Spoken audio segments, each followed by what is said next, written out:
ഒരിക്കലും ചിന്തിക്കരുത് യേശുവിനോട് ഐക്യപ്പെട്ട് എനിക്കായി കാൽവരിയിൽ മരിച്ച് എനിക്ക് വേണ്ടി സഹിച്ച് എൻ്റെ പാപത്തിന് പരിഹാരം ചെയ്ത യേശുവിനോടൊപ്പമുള്ള ഒരു ജീവിതം വളരെ ഈസിയാണ്, വളരെ സുഗമമാണ്, വളരെ സുന്ദരമാണ്, എല്ലാ സന്തോഷം മാത്രം ലഭിക്കുന്ന ഒരു ജീവിതമാണെന്ന് തെറ്റിദ്ധരിക്കരുത്. തെറ്റിദ്ധാരണയാണ് അത്. യേശുവിനെ ശരിയായി ധരിക്കാത്തതിലുള്ള ഒരു തെറ്റിദ്ധാരണയാണ്. യേശുവിനെ ശരിയായി മനസ്സിലാക്കാത്തതിലുള്ള, സുവിശേഷം ശരിക്കും മനസ്സിലാക്കാത്തതിലുള്ള ഒരു തെറ്റിദ്ധാരണയാണ് സുവിശേഷം ജീവിക്കാൻ തുടങ്ങുമ്പോൾ പ്രശ്നങ്ങളൊന്നും ഉണ്ടാകില്ല എന്നുള്ളൊരു തെറ്റിദ്ധാരണ. പക്ഷെ സുവിശേഷം ജീവിക്കാൻ തുടങ്ങുമ്പോൾ പ്രിയപ്പെട്ടവരെ, നമ്മളിൽ സംഭവിക്കുന്ന ഒരു അത്ഭുതമുണ്ട്. അതെന്താണെന്ന് ചോദിച്ചാൽ, ദൈവത്തിൻ്റെ വചനം നിരന്തരം കേൾക്കാനും ദൈവത്തിൻ്റെ വചനം നിരന്തരം ധ്യാനിക്കാനും ദൈവത്തിൽ നമ്മൾ ജീവിക്കാനും തുടങ്ങുമ്പോൾ നമ്മുടെ ജീവിതത്തിൽ നിൽക്കുന്ന എല്ലാ പ്രശ്നങ്ങളെയും നോക്കിയിട്ട് യേശു സംസാരിച്ചതുപോലെ നമുക്ക് സംസാരിക്കാൻ പറ്റും. അതാണ് അത്ഭുതം. പ്രശ്നങ്ങൾ മാറിയിട്ടല്ലേ. യേശുവിന് പ്രലോഭനങ്ങളുണ്ടായി. പ്രലോഭകൻ യേശുവിനെ പ്രലോഭിപ്പിക്കാൻ കൊണ്ടുപോയി. ഈശോയ്ക്ക് സഹനമുണ്ടായി, ഈശോയ്ക്ക് വേദനയുണ്ടായി, ഈശോയ്ക്ക് ഒറ്റപ്പെടലുണ്ടായി, ഈശോയ്ക്ക് തിരസ്കരണം ഉണ്ടായി, ഈശോയ്ക്ക് കാൽവരി കുരിശിൻ്റെ നൊമ്പരം ഉണ്ടായി, സ്വന്തം വീട്ടുകാർ പോലും ഭ്രാന്തനെന്ന് യേശുവിനെ വിളിച്ചു, എല്ലാം ഉണ്ടായി.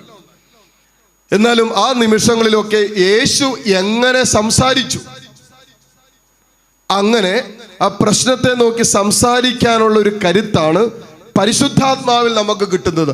അവിടെയാണ് നാളെ നമ്മൾ ഈ ദിവസങ്ങളിൽ, വരും നാളുകളിലും നമ്മുടെ ജീവിതത്തിലും അത്ഭുതങ്ങൾ കാണാൻ തുടങ്ങുന്നത്.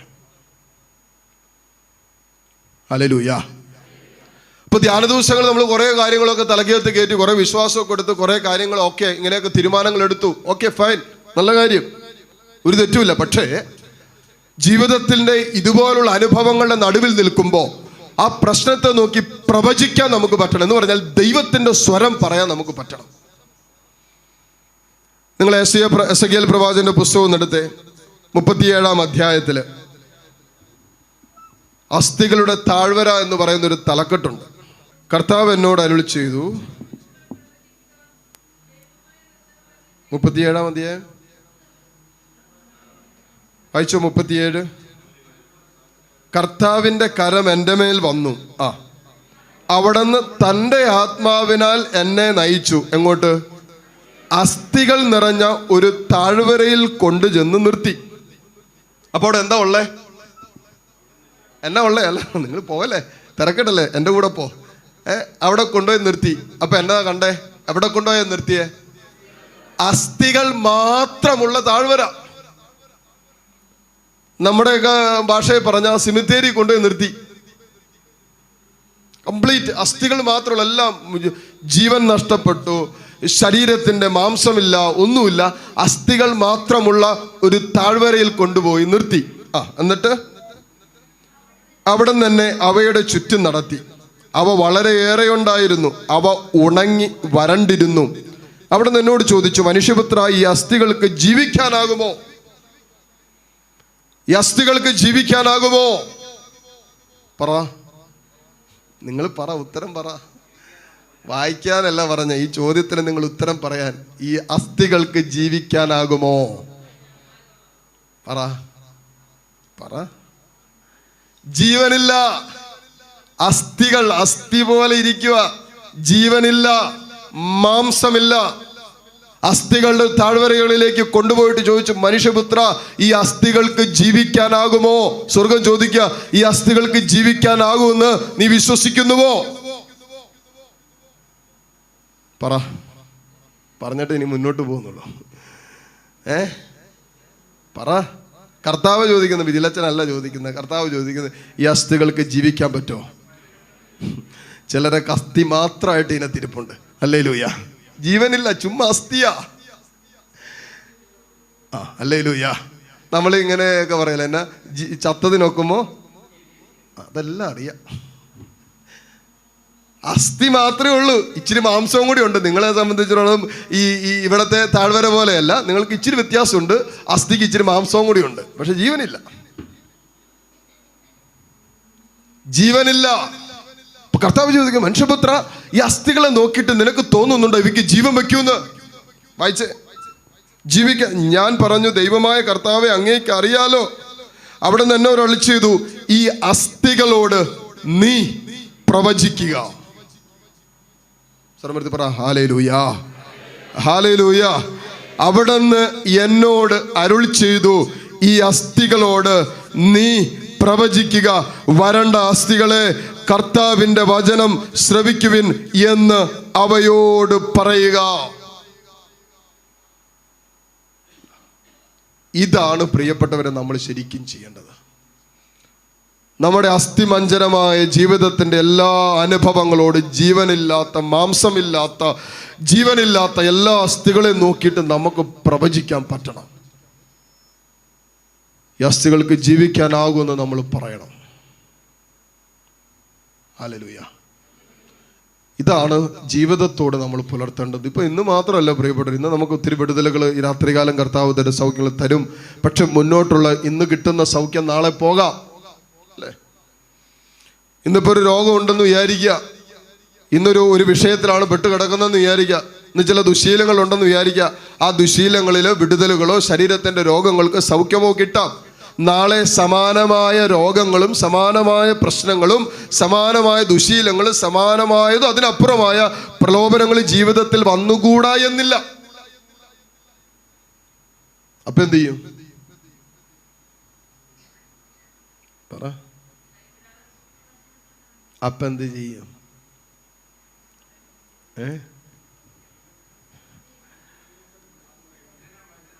അപ്പൊ ഒറ്റക്കാര്യം ചെയ്താൽ മതി. അപ്പൊ അവിടെ നിന്നിട്ട് ആ പ്രശ്നത്തെ നോക്കിയിട്ട് പ്രവചിച്ചോളണം. ഹല്ലേലൂയാ. ഈ അസ്ഥികൾക്ക്, ഈ ജീവനില്ലാത്ത അവസ്ഥയ്ക്ക് ജീവൻ തരാൻ എൻ്റെ ദൈവത്തിനും ദൈവത്തിൻ്റെ വചനത്തിനും നമ്മൾ പ്രവചിക്കണമെന്ന് നമ്മൾ പ്രവചിക്കണം. അല്ലാതെ പിന്നെ എങ്ങനെയാ?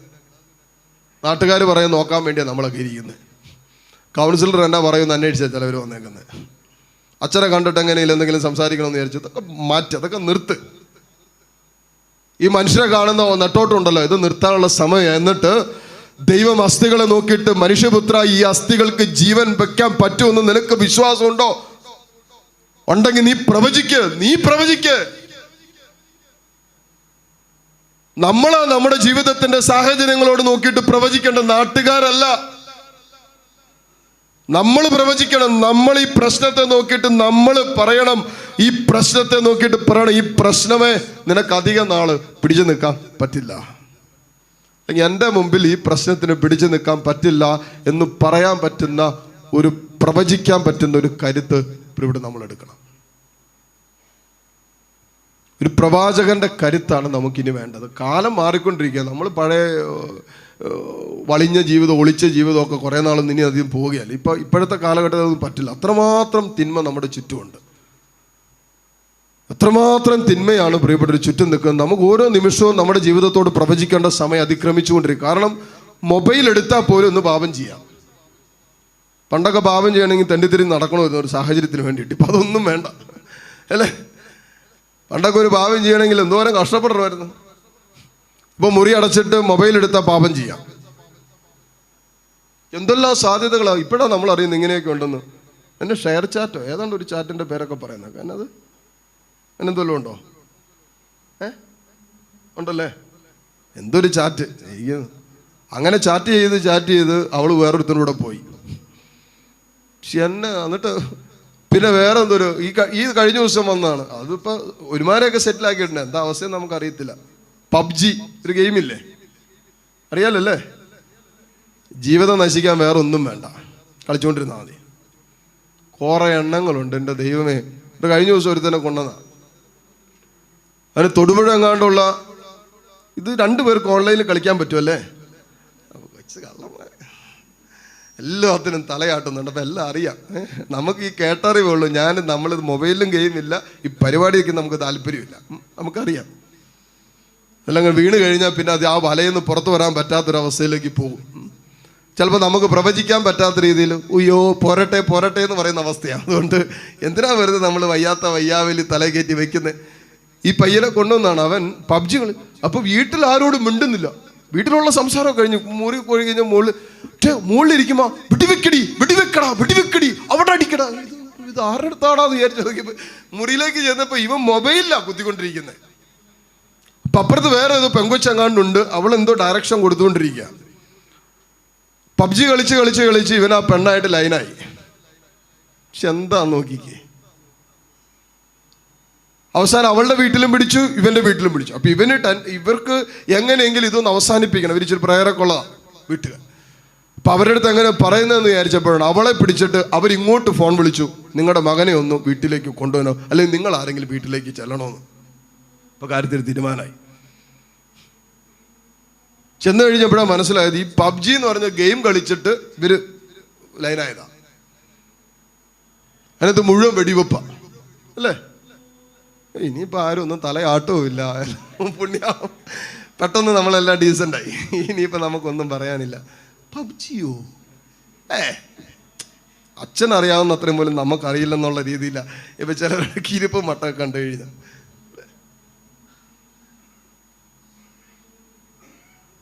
ജീവിതത്തോട് പ്രവചിക്കാൻ എത്ര മണിക്കൂറാണെന്നറിയാം ഇവിടെ, എത്ര മണിക്കൂറുകളാണ് ചില ജീവിതങ്ങൾ ഈ ഗെയിം കളിച്ച് കളയുന്നതെന്നറിയാം.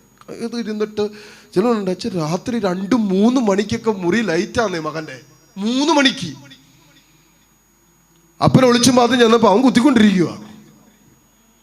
അപ്പോൾ ഒരു അപ്പുറത്തുള്ള ആൾക്ക് ഉറക്കൂല. അതാണ് ഇവരുടെ വിഷമം എന്നറിയോ.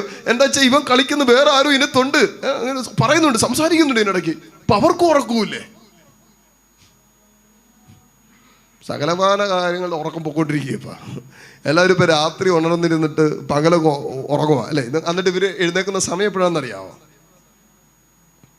എപ്പോഴാ?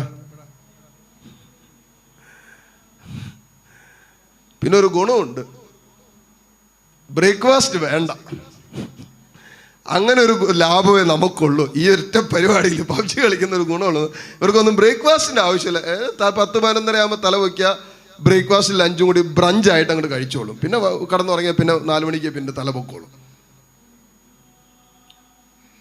ജീവിതത്തിൽ പ്രവചിക്കാൻ പറ്റാത്തത് കൊണ്ടാണ് പ്രിയപ്പെട്ടവർ ചിലത് നിർത്താൻ പറ്റാത്ത.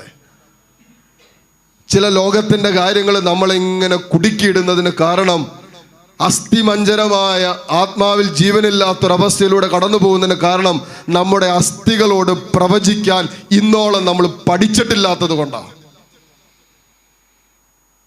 നാട്ടുകാർ പ്രവചിച്ചുകൊണ്ട് കാര്യമൊന്നുമില്ല. എനിക്ക് പ്രവചിക്കാൻ പറ്റണം. എൻ്റെ ഭാവിയെ നോക്കി എനിക്ക് പ്രവചിക്കാൻ പറ്റണം. എൻ്റെ നാളെ നോക്കി എനിക്ക് പ്രവചിക്കാൻ പറ്റണം. എൻ്റെ കുടുംബത്തെ, എൻ്റെ ദാമ്പത്യത്തെ നോക്കിയിട്ട് എനിക്ക് പ്രവചിക്കാൻ പറ്റണം. എൻ്റെ പ്രാർത്ഥനാ ജീവിതത്തെ നോക്കിയിട്ട് എനിക്ക് പ്രവചിക്കാൻ പറ്റണം. എൻ്റെ വിശുദ്ധ ജീവിതത്തെ നോക്കിയിട്ട് എനിക്ക് പ്രവചിക്കാൻ പറ്റണം. അങ്ങനെ ഒരു കരുത്ത് നമ്മൾ എടുക്കണം. അസ്ഥികൾ 10 മണിയാകുമ്പോൾ എഴുന്നേക്കുന്നത് ഹല്ലേലൂയ, അവൻ സമ്മതിച്ചു.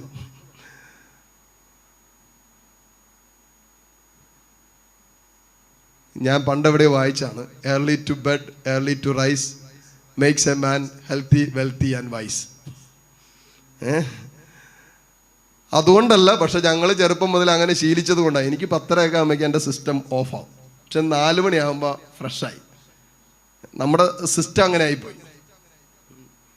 ചിലവരെങ്ങനെയാണെന്ന് പറയാം, ചിലരുടെ സിസ്റ്റം രാത്രി 12:30-1 മണി വരെ പോകും. എന്നിട്ട് പിന്നെ വെളുപ്പിന് 10 മണിക്കാണ്. നല്ല ശീലമല്ലെന്നാണ് പറയുന്നത്. നിങ്ങളുടെ ഇഷ്ടമൊക്കെ എങ്ങനെ വേണമെങ്കിലും പൊക്കോട്ടെ. പക്ഷേ മെഡിക്കലി പറഞ്ഞിരിക്കുന്നത് it's not a good habit. അതൊക്കെ പോട്ടെ, ഇതൊന്നും നമ്മുടെ വിഷയമല്ല. നമ്മുടെ വിഷയം നമ്മുടെ ജീവിതത്തിൻ്റെ ഓരോ നിമിഷങ്ങളോടും സമയത്തോടും നമുക്ക് പ്രവചിക്കാൻ പറ്റുമെന്നുള്ളതാണ്. ഒരു ദിവസം എത്ര മണിക്കൂർ നമ്മൾ വേസ്റ്റ് ചെയ്യുന്നുണ്ട് ആർക്കും ഉപകാരമില്ലാതെ. എൻ്റെ ആത്മാവിനോ അപരൻ്റെ ആത്മരക്ഷയ്ക്ക് ഉപകാരമില്ലാതെ എത്രയോ മണിക്കൂറുകൾ നമ്മൾ അലക്ഷ്യമായിട്ട്, അലസമായിട്ട് നമ്മൾ വേസ്റ്റ് ചെയ്യുന്നുണ്ട്.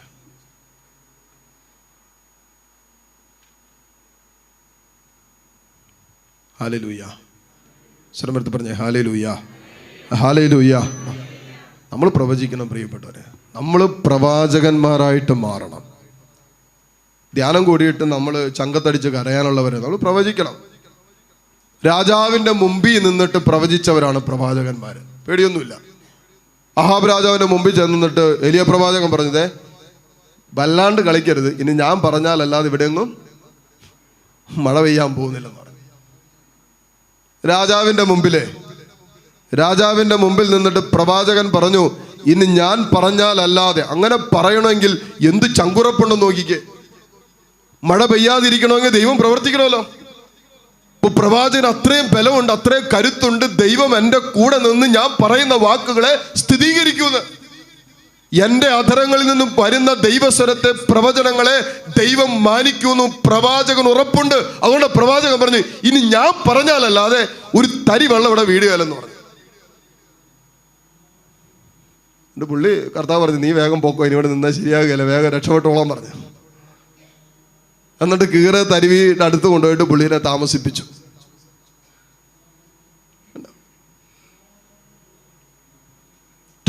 ഒരു രാജാവിന്റെ മുഖത്ത് നോക്കി. നമുക്കറിയാം 3 വർഷവും 6 മാസവും അവിടെ എങ്ങും വെള്ളം വീണില്ല, ഒരു തുള്ളി വെള്ളം വീണില്ല, ഒരു തുള്ളി. വീണ്ടും പ്രവാചകൻ പ്രവചിച്ചപ്പോഴാണ് മഴ പെയ്തത്. ഹല്ലേലൂയ. ഇത് മഴ പെയ്യിക്കാനുള്ള കാര്യമല്ല അച്ഛൻ ഈ പറഞ്ഞുകൊണ്ടിരിക്കുന്നത്, ജീവിതത്തിൽ പെയ്യേണ്ട മഴയെ കുറിച്ചാണ് പറഞ്ഞുകൊണ്ടിരിക്കുന്നത്. എൻ്റെ ജീവിതത്തിൽ, എൻ്റെ കുടുംബത്തിൽ, എൻ്റെ തലമുറകളിൽ, എൻ്റെ ആത്മീയ ജീവിതത്തിൽ പെയ്യേണ്ട പരിശുദ്ധാത്മാവിൻ്റെ ഒരു മഴയുണ്ടല്ലോ, അതേക്കുറിച്ചാണ് പറഞ്ഞുകൊണ്ടിരിക്കുന്നത്. അത് പെയ്യണമെങ്കിൽ ദൈവത്തോട് ചേർന്ന് എനിക്ക് പ്രവചിക്കാൻ പറ്റണം. പഠിക്കണം നമ്മളത്. ജീവിതത്തെ നോക്കിയിട്ട് പ്രവചിക്കാൻ പറ്റണം. എനിക്കിങ്ങനെ പോയാൽ പോരാ. ഒരു പ്രവാചകൻ ഇങ്ങനെ ജീവിക്കേണ്ടവനല്ല. ഒരു പ്രവാചിക ഇങ്ങനെയല്ല ജീവിക്കേണ്ടേ. ദൈവത്തെ മാനിച്ച്, ദൈവസ്വരം മാനിച്ച്, ദൈവസ്വരം മാത്രം പറയേണ്ടവനാണ് ഒരു പ്രവാചകൻ, ഒരു പ്രവാചികയും. അവനത് പറഞ്ഞു നോക്കിക്കേ. ഹല്ലേലൂയ. ജീവിതം മാറോ ഇല്ലെന്ന് കാണാം. ഇത് നാട്ടുകാർ പറയുന്നത് മുഴുവനായി ഇപ്പൊ പ്രവചിച്ചുകൊണ്ടിരിക്കുന്നത്. എന്നാടാ? ഇപ്പൊ എല്ലാവരും ഇങ്ങനെ പറയുന്നത്. ഇപ്പൊ IELTS 3 പ്രാവശ്യം തോറ്റുകൊണ്ട് ഇപ്പൊ പള്ളിയിൽ പോക്ക് നിർത്തി. അതെന്നാടി? അത് അവിടെ ചെല്ലുമ്പോഴേ എല്ലാവരും ചോദിക്കും, എന്തായി, ഒന്നും ആയില്ലേ? കേട്ടവിടെ സന്തോഷമായി. അതുകൊണ്ട് ഇപ്പൊ പള്ളിയിൽ പോക്ക് നിർത്തി, ഇപ്പൊ വീട്ടിലിരിക്കുക. ഞാൻ ചോദിച്ചോട്ടെ, സിമ്പിൾ. എത്ര നാള്? How long? ലോകത്തിന് നിങ്ങളോട് പ്രവചിക്കാൻ നിങ്ങളെ വിട്ടുകൊടുത്ത് നിങ്ങൾ എത്ര നാള് ജീവിക്കും? പറ. Give me an answer. ഇന്നുത്തരം പറ. ലോകത്തിന്റെ പ്രവചനത്തിന് നിന്റെ ജീവിതത്തെ വിട്ടുകൊടുത്ത് എത്ര നാൾ നിനക്ക് ജീവിക്കാൻ പറ്റും? കൂട്ടുകാരാച്ചാ, കൂട്ടുകാരെ നിർബന്ധിച്ചിട്ടാച്ചാ ഞാൻ വെള്ളം അടിക്കാൻ പോയേ. കൂട്ടുകാരനല്ലേ ഇവന് കഞ്ഞി മേടിച്ചു കൊടുക്കുന്നത്, അരി മേടിച്ചു കൊടുക്കുന്നേ. നാട്ടുകാർ പറഞ്ഞിട്ടാച്ചാ, അവൻ നിർബന്ധിച്ചിട്ടാ, അവള് നിർബന്ധിച്ചിട്ടാച്ചാ.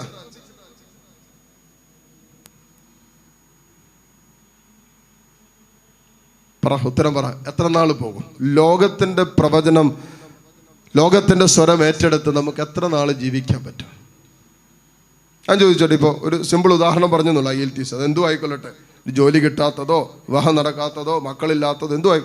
അങ്ങനെ ഒരു സംഘർഷമായ ഒരു സിറ്റുവേഷന് നടുവ് നിൽക്കുമ്പോൾ നാട്ടുകാർ ചോദിക്കുമെന്ന് വിചാരിച്ച് നിന്റെ സ്വാഭാവികമായ നന്മയും നിന്റെ സ്വാഭാവികമായ പ്രാർത്ഥനാ ജീവിതത്തെയും വിശുദ്ധ ജീവിതത്തെയും അതിൽ തന്നെ തടസ്സപ്പെടുത്തി എത്ര നാൾ നീ ജീവിക്കും?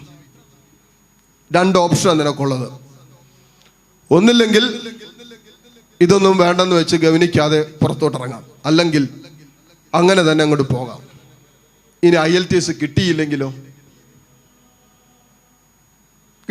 ലൈഫിൽ കിട്ടിയില്ലെങ്കിലോ? 3 പ്രാവശ്യം എഴുതി കിട്ടിയില്ല, ഇപ്പൊ 4ാമത് എഴുതാൻ പോവാ, കിട്ടിയില്ലെങ്കിലോ? 5ാമത് എഴുതി കിട്ടിയില്ലല്ലോ, 10 പ്രാവശ്യം എഴുതി കിട്ടിയില്ലല്ലോ? നമുക്ക് ജീവിക്കണ്ടേ എപ്പോഴും? ഏതൊരു സിനിമ ഞാൻ പറഞ്ഞു, ജോക്കർ എന്നാന്ന് തോന്നുന്നു. പണ്ട് സിനിമ കാണാറുണ്ട്, ഇപ്പോൾ 5 വർഷമായിട്ട് സിനിമയൊന്നും കണ്ടിട്ടില്ല. അതുകൊണ്ട് ഇപ്പോഴത്തെ കാര്യങ്ങളൊന്നും ചോദിക്കരുത്. 5 വർഷം മുമ്പാണെങ്കിൽ കാണുമായിരുന്നു. ജോക്കർ എന്നാണെന്ന് തോന്നുന്നു, ഐ എം നോട്ട് ഷുവർ. അതിനകത്ത് ജോക്കർ ആണെന്ന് തോന്നുന്നല്ലേ, എൻ്റെ ഒരു സർക്കസ്.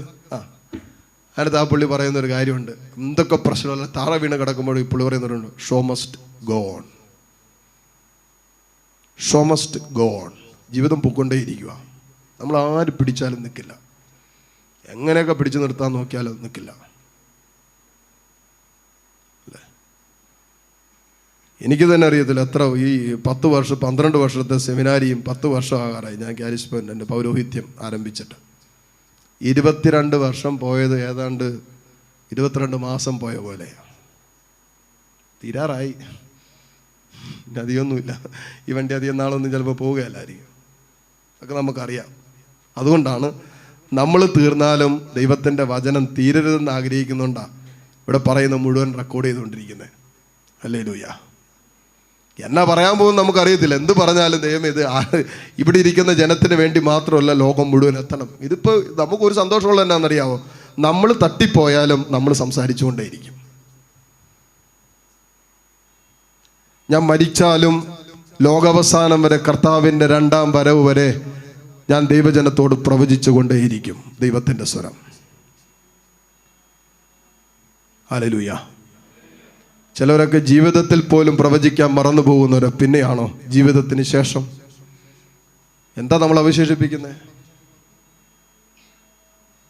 നമ്മളിപ്പോൾ പറയല്ലോ, എൻ്റെ അപ്പനെ എനിക്കായിട്ട് അത് അവശേഷിപ്പിച്ചു, എനിക്ക് 10 സെൻറ്റ് സ്ഥലം തന്ന് 5 ഏക്കർ സ്ഥലം അപ്പനുണ്ടാക്കിയിട്ട് അത് മക്കളാകുമ്പോൾ ചിലപ്പോൾ തിന്ന് കുടിച്ച് തീർത്തോളും, അതോടെ തീർന്ന്.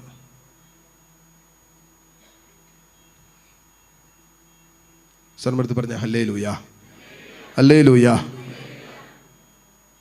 അതുകൊണ്ട് നമ്മൾ പ്രിയപ്പെട്ടവർ, ഇത്തരമുള്ളവർ നമ്മൾ നമ്മുടെ ജീവിതത്തോട് പ്രവചിക്കാൻ നമ്മൾ പഠിക്കണം. അതിനാരെയും നോക്കരുത്. അതാണ് ഒരു പ്രവാചകന്മാരെ പഠിക്കണം. അവൻ ആരെയും ശ്രദ്ധിക്കുകയില്ല, ഒരു മനുഷ്യനെ നോക്കുകയില്ല, ഒരാളെ നോക്കുകയില്ല. ആരെന്നാ പറഞ്ഞാലും ഞാൻ എൻ്റെ ജീവിതത്തോട് ദൈവത്തിൻ്റെ വചനം മാത്രമേ, ദൈവസ്വരം മാത്രമേ പ്രവചിക്കുള്ളൂ. അതിന് വിപരീതമായതൊന്നും പറയല. അതിപ്പോൾ രാജാവിനോടാണെങ്കിലും പറയാം. അതുകൊണ്ടല്ലേ ദാവീദ് രാജാവിൻ്റെ അടുത്ത് നാഥാൻ വന്നിട്ട് പറഞ്ഞത്, മോനെ നീ ചെയ്യുന്നത് തൊട്ടിത്തരാന്ന് പറഞ്ഞു. നീ തന്നെയാന്ന് പറഞ്ഞ ടീം പ്രവാചകൻ്റെ അടുത്ത്, രാജാവിൻ്റെ അടുത്ത്. യോഹന്നാൻ വന്നിട്ട് ഹെരോദോസിൻ്റെ അടുത്ത് പറഞ്ഞില്ലേ, നിന്റെ സഹോദരൻ്റെ ഭാര്യയെ നീ സ്വന്തമാക്കുന്നത് നിഷിദ്ധമാണെന്ന്. തലപോയില്ലേ? തലപോയി. ഒരു പ്രവചനം നടത്തിയതാ, അവൻ്റെ തല പോയി. പക്ഷെ പ്രവചിച്ചിട്ടാ മരിച്ചേ. സ്വരമെടുത്ത് പറ ഹല്ലേലൂയ. വലതരമെടുത്ത് പറഞ്ഞ ഹല്ലേലൂയ, ഹല്ലേലൂയ. അടുത്തിരിക്കുക മുഖത്തേക്ക് നോക്കിയിട്ട് പറഞ്ഞു, നിന്റെ ജീവിതത്തോട് നോക്കി പ്രവചിക്കാൻ നീ പഠിക്കണമെന്ന് പറഞ്ഞേ. മനസ്സിലായെന്ന് ചോദിച്ചേ, വല്ലതും തലക്കകത്ത് കയറിയാന്ന് ചോദിച്ചേ. ഇത് നമ്മൾ പഠിക്കുന്ന പരിപാടി. ഈ ധ്യാനമൊക്കെ നാളത്തെ കൊണ്ട് ഉച്ചയാകുമ്പോൾ എല്ലാ കലാപരിപാടിയും അവസാനിപ്പിക്കും. കഷ്ടപ്പെട്ട് പിടിച്ചിരിക്കുന്നവരൊക്കെ ഉണ്ടല്ലോ ഇതിനിടയ്ക്ക്, ഇപ്പോഴും ബുദ്ധിമുട്ടി എങ്ങനെയെങ്കിലും തീർന്നാൽ മതി എന്ന് ചിന്തിക്കുന്നവരുണ്ടല്ലോ. നാളെ ഉച്ചയാകുമ്പോൾ തീരും, പക്ഷെ ജീവിതം തീരുന്നില്ലല്ലോ. Show must go on. ഇപ്പം ജീവിതത്തോട് പ്രവചിക്കാൻ നമ്മൾ പഠിക്കുന്നില്ലെങ്കിൽ അധികം നാൾ നമുക്ക് മുന്നോട്ട് പോകാൻ പറ്റില്ല. നമ്മൾ തളരും. കാരണം ലോകം അതുപോലെ ഒരു സമ്മർദ്ദം നമുക്ക് ചുറ്റും തരുന്നുണ്ട്. എന്തെല്ലാം പ്രശ്നങ്ങൾ എന്നൊന്ന് ആലോചിച്ച് നോക്കിയേ. ഇപ്പം ഇവിടെ ഇരിക്കുന്ന പലരും, ഒരു 60%, ഒരു 60% പേരും അവരുടേതല്ലാത്ത പ്രശ്നത്തിൻ്റെ പേരിൽ ഇരിക്കുന്നവരുണ്ട്. കുടുംബത്തിൽ മറ്റാരുടെയോ പ്രശ്നം, കുടുംബത്തിൽ സമാധാനമില്ല, മക്കളനുസരിക്കുന്നില്ല, ജീവിത പങ്കാളി ഇങ്ങനെ, സാമ്പത്തിക ഇഷ്യൂസ്, ഇങ്ങനെ കുറേ പ്രശ്നങ്ങളുടെ നടുവിൽ ഇവിടെ ഇരിക്കുന്നവരുണ്ട്.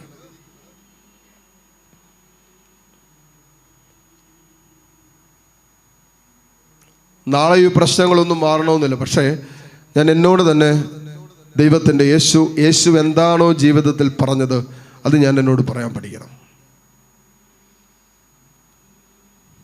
ഹല്ലേലൂയ. സർവ്വത്ത് പറ ഹല്ലേലൂയ, ഹല്ലേലൂയ. സഹനം വന്നു, സഹനങ്ങൾ വരും, അല്ല നാളെയും വരും. അതാണല്ലോ യോഹന്നാൻ്റെ സുവിശേഷം 16:33 വചനം പറയുന്നുണ്ട്, മക്കളെ ഈ ലോകത്തിൽ നിങ്ങൾക്ക് ഞെരുക്കമുണ്ടാകും, നിങ്ങൾക്ക് സഹനമുണ്ടാകും, ബട്ട് സ്റ്റിൽ എങ്കിലും ധൈര്യമായിരിക്കുവിൻ. അതാ കർത്താവ് പറഞ്ഞത്. നിങ്ങൾക്ക് ഞെരുക്കുണ്ടാകുന്നേ, പ്രലോഭനം ഉണ്ടാകുന്നേ, സഹനം ഉണ്ടാകുന്നേ, വേദന ഉണ്ടാകുന്നേ. യോഹന്നാൻ 16:33 അല്ലേ? ആണോ? Thank you. കർത്താവ് എങ്കിലും നിങ്ങൾ ധൈര്യമായിരിക്കുവിൻ, കാരണം ഞാൻ ലോകത്തെ കീഴ്പ്പെടുത്തിയിരിക്കുന്നു.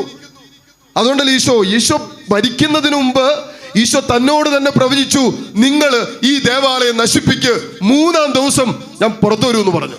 മരിക്കുന്നതിന് മുമ്പ് യേശു തന്റെ ജീവിതത്തെ നോക്കിയിട്ട് പ്രവചിച്ചു. ഹല്ലേലൂയ. നിങ്ങൾ എന്നെ കുരിശിൽ തറയ്ക്ക് കൊല്ല്, പക്ഷെ മൂന്നാം പക്കം കല്ലറകളെ ഭേദിച്ച് പുറത്തു വരുമെന്ന് പറഞ്ഞപ്പോ അവരെന്നാ ചെയ്യുന്നറിയോ?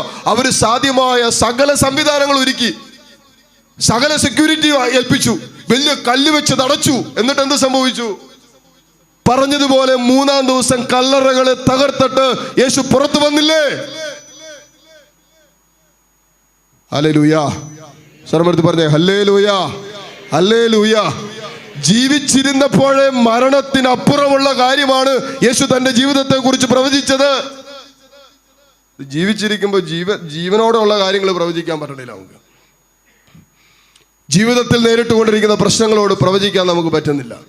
പ്രതിസന്ധികളോട്, സഹനങ്ങളോട്. സഹനം വന്നില്ലേ? ഗെത്സമൻ തോട്ടത്തിൽ രക്തം വിയർത്ത കർത്താവ് പ്രാർത്ഥിച്ച്. കാൽവരി ഗെത്സമൻ തോട്ടത്തിൽ, കാൽവരി സഹനത്തിന് മുന്നോടിയായ ഗെത്സമൻ തോട്ടത്തിൽ രക്തം, ശരീരത്തിൽ വയർപ്പ് തുള്ളികളിൽ രക്തത്തുള്ളികൾ പൊടിഞ്ഞ് യേശു പ്രാർത്ഥിച്ചുകൊണ്ടിരിക്കുക. അങ്ങനെ നമ്മൾ ആരും ഇന്നുവരെ പ്രാർത്ഥിച്ചിട്ട് പോലുമില്ല. അത്രയും തീവ്ര വേദനയിൽ, തീവ്ര സഹനത്തിൽ യേശു പ്രാർത്ഥിക്കുക. കാരണം എന്താ? നാളെയിൽ സഹിക്കാൻ പോകുന്ന കുരിശുമരണത്തെ യേശു മുൻകൂട്ടി കണ്ടിട്ട്, ദൈവമേ ഇത് വഹിക്കാൻ, ഇതെടുക്കാൻ എനിക്ക് പറ്റോ? ലോകത്തിന്റെ പാപത്തെ മുഴുവൻ കാണുക, ഇത് മുഴുവൻ വഹിക്കണ്ടേ എന്ന് പറഞ്ഞ് യേശു കരയുക, നിലവിളിക്കുക. ആ സഹനത്തിന്റെ ആഴങ്ങളിലും ഈശോ അവസാനം തന്നോട് തന്നെ പ്രവചിച്ച ഒറ്റ കാര്യമുള്ളൂ: അപ്പാ, എൻ്റെ ഇഷ്ടമല്ല, ലെറ്റ് ദൈ വിൽ ബി ഡൺ. നിന്റെ ഹിതം എൻ്റെ ജീവിതത്തിൽ പൂർത്തിയാകട്ടെ. ഹല്ലേലൂയ. ഉത്തരം കിട്ടാത്ത ജീവിതത്തിൻ്റെ പ്രയാസങ്ങളുടെ മുമ്പിൽ, മാറാതെ നിൽക്കുന്ന പ്രതിസന്ധികളുടെ മുമ്പിൽ, നമ്മുടെ കഴിവിനും നമ്മുടെ പരിശ്രമത്തിനും നമ്മുടെ അധ്വാനത്തിനും അപ്പുറം നിൽക്കുന്ന ജീവിതത്തിൻ്റെ നൊമ്പരങ്ങളുടെ നടുവിൽ നിൽക്കുമ്പോൾ, ദൈവമേ എൻ്റെ ഹിതമല്ല, നിന്റെ ഹിതം ഇങ്ങനെയാണെങ്കിൽ അങ്ങനെ നിറവേറട്ടെ എന്ന് പ്രവചിക്കാൻ എത്ര പേർക്ക് പറ്റും?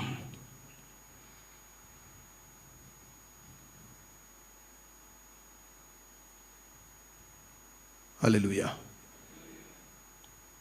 സ്വരമെടുത്ത് പറഞ്ഞേ ഹല്ലേലൂയ, ഹല്ലേലൂയ. പ്രവചിക്കാൻ പഠിക്കണം. നമ്മളിലുള്ള എല്ലാ തിന്മയും നോക്കിയിട്ട് നമ്മൾ, യേശു പറഞ്ഞില്ലേ, പിശാചിനെ നോക്കിയിട്ട് കർത്താവ് പറഞ്ഞ, സാത്താനെ ദൂരെ പോകാനാ പറഞ്ഞത്. ലഗിയോൻ പ്രവേശിച്ച ഒരു വ്യക്തിയെ നോക്കിയിട്ട് കർത്താവ് പറഞ്ഞു, അവനെ വിട്ടുപോകാനാ പറഞ്ഞത്. നമുക്കൊരു കമാൻഡ് ചെയ്യാൻ പറ്റണം, പ്രവചിക്കാൻ പറ്റണം.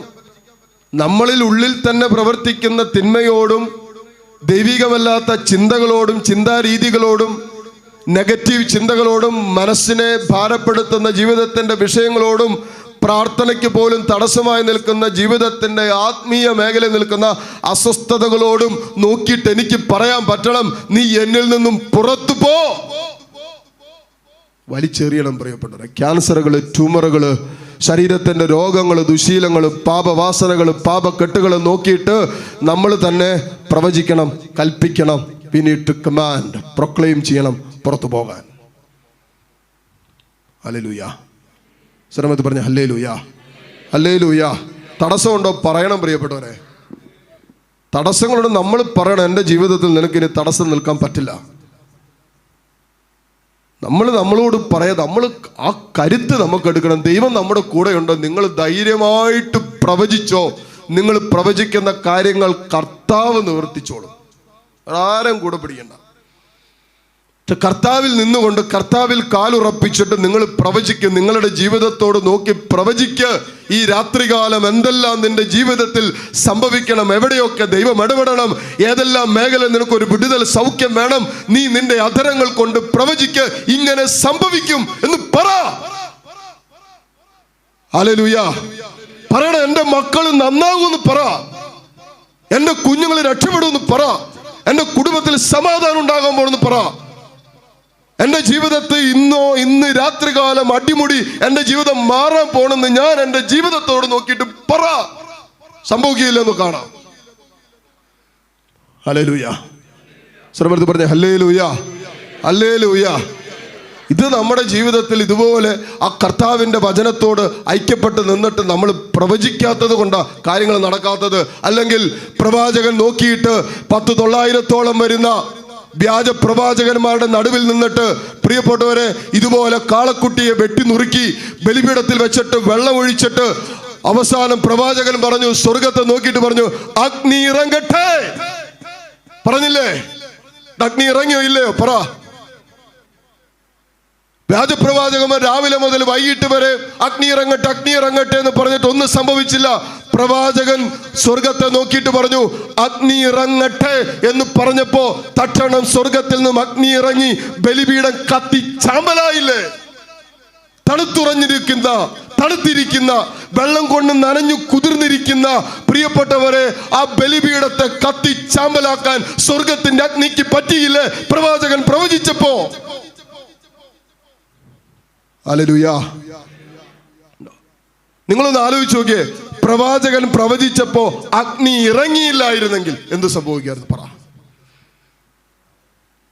എന്ത് സംഭവിക്കായിരുന്നു? പ്രവാചകനെ പിടിച്ച് അയലത്തിട്ട് അവന്മാർ കത്തിച്ചു കളഞ്ഞേനെ. സിമ്പിൾ. അത്രയും പ്രവാചകന്മാരുടെ മുമ്പിൽ നിന്നുകൊണ്ടാണ് പ്രവാചകൻ വെല്ലുവിളിച്ചിട്ട് അവര് രാവിലെ വന്നിട്ട് പറഞ്ഞു, അതെ, ചിലപ്പോ നിങ്ങളുടെ ദൈവം ഉറങ്ങുമായിരിക്കും, ഉച്ചയൂണ കഴിച്ചിട്ട് കിടന്ന് ഉറങ്ങുമായിരിക്കും, ഇച്ചിരി ഉച്ചത്തിൽ വിളിക്ക് എന്നൊക്കെ പറഞ്ഞ് കളിയാക്കിയതാ. ഇവിടെ പ്രവാചകൻ ഒറ്റയ്ക്ക് നിൽക്കുന്നു, ബാക്കിയുള്ളവന്മാര് 10,950 എണ്ണങ്ങളുണ്ട്. പ്രവാചകൻ പറഞ്ഞപ്പോ അഗ്നി ഇറങ്ങിയില്ലായിരുന്നെങ്കിൽ പ്രവാചകനെ ബലിപീഠത്തിൽ വെച്ച് ഇവര് കത്തിച്ചു കളഞ്ഞേനെ. ഹല്ലേലൂയ. അപ്പോൾ ദൈവം പ്രവർത്തിക്കുമെന്ന്, ഞാൻ പ്രവചിക്കുന്നിടത്ത് ദൈവം ഇടപെടുമെന്ന് വിശ്വാസം പ്രവാചകൻ ഉണ്ടായിരുന്നത് കൊണ്ടല്ലേ. കാരണം എന്താ? പ്രവാചകൻ നിന്നിരുന്ന ഒരു പ്ലാറ്റ്ഫോം ഉണ്ട്, അത് ദൈവം പ്രവർത്തിക്കാൻ പറ്റുന്ന ഒരു പ്ലാറ്റ്ഫോമിലാണ്. മാറണം, പ്ലാറ്റ്ഫോം മാറണം. നിൽക്കുന്ന ഇടം പരിശുദ്ധമാണ്. നിൽക്കുന്ന ഇടത്തിൽ ദൈവം പ്രവർത്തിക്കാൻ പറ്റുന്ന ഒരിടത്തിൽ നിന്നിട്ടേ പ്രവചിക്കാവൂ. അങ്ങനെ പ്രവചിച്ചാൽ നീ പ്രവചിച്ച് തീരുന്നതിന് മുമ്പേ സ്വർഗത്തിന്റെ അഗ്നി നിന്റെ ജീവിതത്തിന്റെ മേലിറങ്ങും. എല്ലാം കത്തിച്ചാമ്പലാവും. കത്തിച്ചാമ്പലാകാത്തൊന്നുമില്ല. സ്വർഗത്തിന്റെ അഗ്നി ഇറങ്ങിയ യേശയ്യാ വിളിച്ചു പറഞ്ഞാൽ, കർത്താവേ, എൻ്റെ അധരങ്ങൾ അശുദ്ധമാണ്, ഞാൻ അശുദ്ധമായ അധരങ്ങൾ ഉള്ളവനാ എന്ന് പറഞ്ഞ് വിളിച്ചു പറഞ്ഞപ്പോ വചനം പറയുന്നു, സ്വർഗത്തിൽ നിന്നും ഒരു തീക്കനൽ കൊണ്ട്, ഒരു കൊടിൽ കൊണ്ടൊരു തീക്കനൽ എടുത്ത് യേശയ്യായുടെ അധരങ്ങളിൽ സ്വർഗം വെച്ചിട്ട് പറഞ്ഞു, നിന്റെ നാവ് വിശുദ്ധീകരിക്കപ്പെടട്ടെ. ഹല്ലേലൂയ. സർവ്വത്ത് പറഞ്ഞേ ഹല്ലേലൂയാ, ഹല്ലേലൂയാ, ഹല്ലേലൂയാ. പ്രിയപ്പെട്ടവരെ, നമ്മൾ വേറെ ഒന്നും കിട്ടിയില്ലേ? ധ്യാനം കഴിഞ്ഞ് പോകുമ്പോൾ ജീവിതത്തോട്, എൻ്റെ ജീവിതത്തോട് നോക്കിയിട്ട് ദൈവത്തിൻ്റെ വചനം, ആ പ്രവചനങ്ങൾ പറയാൻ പഠിക്കണം. നമ്മൾ ഒരിക്കലും നമ്മൾ തീർന്നു, ചിലരൊക്കെ തീർന്നുവെച്ചാ എല്ലാം തീർന്നു, ഇതാ പ്രവചിച്ചുകൊണ്ടിരിക്കുന്നത്, എല്ലാം അവസാനിച്ച, ഇനി ഒരു വഴിയില്ല, ഇനി മുന്നോട്ട് പോകാൻ ഒന്നുമില്ല, എല്ലാം തീർന്നുവെച്ച. ഞാൻ പലവട്ടം ശ്രമിച്ച വെച്ചാ പുറത്തു വരാൻ പറ്റിയിട്ടില്ല, പലവട്ടം ആലോചിച്ച വെച്ചാ എന്നിട്ട് രക്ഷപ്പെട്ടില്ല, പലവട്ടം ചാകണമെന്ന് ചിന്തിച്ചതാ. അതാണ് ഇപ്പോഴത്തെ അവസ്ഥ.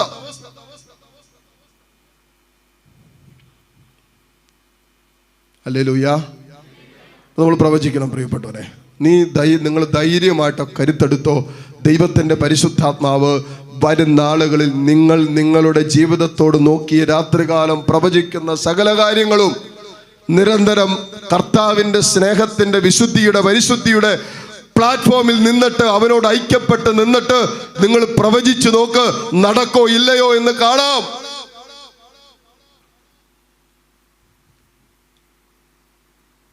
ഹല്ലേലൂയ. നമ്മൾ നോക്കിക്കേ, ചിലപ്പോൾ ചില ശുശ്രൂഷകരുടെ അടുത്ത് ചില ശുശ്രൂഷകർ പ്രാർത്ഥിക്കുമ്പോൾ, ചില വചനപ്രഘോഷകരോ ചില ശുശ്രൂഷകരോ പ്രാർത്ഥിക്കുമ്പോൾ കർത്താവ് ഇടപെടുന്നതിന്, എളുപ്പത്തിൽ ഇടപെടുന്നതിൻ്റെ കാരണം എന്താണെന്നറിയാവോ? അവർ നിൽക്കുന്ന പ്ലാറ്റ്ഫോം ദൈവത്തോട് ഐക്യപ്പെട്ട് നിൽക്കുന്ന പ്ലാറ്റ്ഫോം ആയതുകൊണ്ടാണ്. അല്ലാതെ അവരിൽ മേന്മയുണ്ടായിട്ടില്ല. അവർ നിൽക്കുന്ന പ്ലാറ്റ്ഫോം ദൈവത്തോട് ഐക്യപ്പെട്ട.